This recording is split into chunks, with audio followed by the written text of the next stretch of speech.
Hanya Al-Quran yang ketika Anda baca dengan sungguh-sungguh, itu pasti dibelokkan oleh setan. Makanya satu-satunya bacaan di muka bumi yang baru baca itu Anda bisa cepat ngantuk, itu cuma Al-Quran. Silakan kalau nggak percaya. Anda baca Al-Quran 1 jam 2 jam, Al-Quran ya, Al-Quran 1 jam 2 jam Anda baca itu bisa tahan tuh, ya. Tapi baca Al-Quran 10 menit itu bisa begini-begini tuh, dan bisa cepat selesai karena memang ada setannya. Dan bacaan yang ketika dibaca menjadi ibadah itu hanya Al-Quran, hanya Al-Quran. Karena itu disebut naba, karena semua yang terkandung di Al-Quran itu agung. Nah, biasanya begini yang ingin saya katakan, maaf ya, ini kita bicara adab dulu untuk menyempurnakan yang sebelumnya.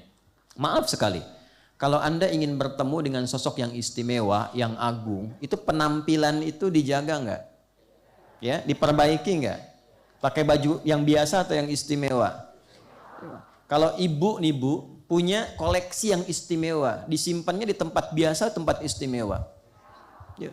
Ibu punya emas misalnya 10 kilo, kan? Ya, Mas Anton. Ibu simpan di tempat biasa atau yang istimewa? Ditutup atau dibuka? Ditutup. Baik ya. Disayang-sayang atau dibuang? Tuh, kan? Dan Al-Quran itu disebut naba.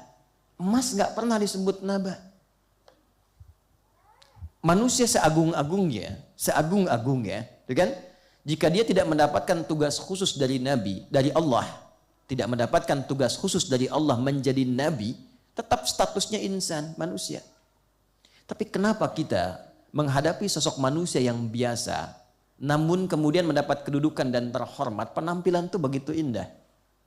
Kenapa ketika dititipkan barang-barang yang terasa istimewa, padahal dunia yang ketika wafat pun Anda tinggalkan, begitu Anda jaga dan ditempatkan di tempat yang sangat mulia? Al-Quran itu, bukankah itu akan memberikan dampak kepada kita sampai meninggalkan dunia? Bukankah itu yang menjadikan kita terhormat di hadapan Allah? Bukankah itu yang menjadikan seorang hamba mendapatkan mahkota utama? Bukankah itu yang menjadikan seseorang mendapatkan kesempatan memberi syafaat untuk keluarganya?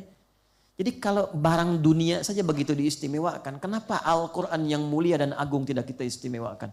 Betapa banyak saya sering kali bersedih melihat seseorang menempatkan Quran di tempat-tempat tidak terhormat. Penuh dengan debu. Tidak perhatian ketika mulai jilidnya terlihat mulai lapuk dan sebagainya. Di mana penghormatannya? Padahal Anda katakan itu naba'ul azim. Sesuatu yang agung, yang tinggi. Kenapa ketika baca Al-Quran senyamannya saja? Mana adabnya? Anda menghadap orang tertentu yang terhormat, kata-kata Anda dijaga. Tapi kenapa ketika baca Al-Quran gak mau belajar untuk membaca dengan benar? Anda mau ngasih pidato dalam peresmian, dalam promosi jabatan, latihan Anda tiap malam. Supaya gak salah bicaranya.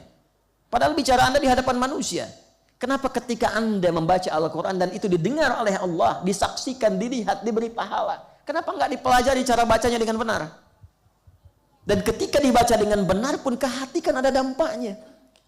Ke jiwa ada ketenangannya. Untuk yang betul-betul membuat jiwa Anda tenang, kenapa tidak serius? Tapi untuk sesuatu yang urusan dunia yang belum tentu memberikan solusi, kenapa begitu diburu? Memang tidak salah. Berlatih itu tidak salah, bagus, benar. Tapi menghormati apa yang bermanfaat untuk kita, itu lebih mulia. Maka ketika Anda menyebutkan surah An-Naba, bukan sekedar namanya. Tapi ada pesan di balik itu, agungkan Quran sebagaimana Allah telah mengagungkannya. Beradab ketika membaca Al-Quran sebagaimana Nabi pernah menyontohkannya. Kok bisa ada pegang mushaf sambil telonjoran, kadang ditaruh di atas kakinya, ya, kadang bertelekan, kadang santai, kadang bawanya nggak pakai adabnya, ada yang bawa cuma begini saja, tidak.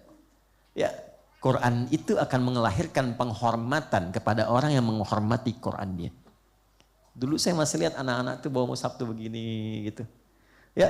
Simpan tempat terhormat. Sekarang Masya Allah. Dan mohon maaf ya kepada teman-teman yang di percetakan mushaf itu.